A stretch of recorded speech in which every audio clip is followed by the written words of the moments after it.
Prosecutors have made a formal request to President Park Geun-hye to answer questions in connection with her role in the political scandal. They have also raided the offices of Samsung and the National Pension Service as their probe into the Che scandal expense. Ji-yeon tells us more. Prosecutors urged President Park Geun-hye to submit to an in-person interview by next Tuesday to answer questions on her role in the political scandal surrounding her confidant Choi Soon-sil. Their request is a response to the remarks by the president's attorney, who dismissed the prosecution's preliminary conclusion that President Park colluded with Che on multiple levels as false accusations based on speculation.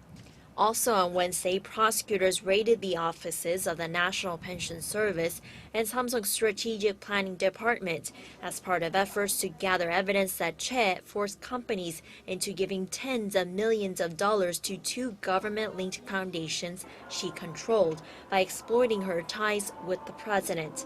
Prosecutors could also charge the president, Choi Soon-sil, and Samsung with bribery if their investigation reveals the president was involved in the merger of Samsung C&T and Cheil Industries last year.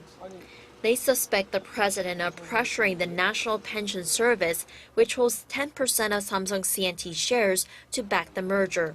The prosecution also suspects the state-run pension fund's support was a quid pro quo from the president to Samsung after the conglomerate allegedly gave $3 million to a German-based company run by Che.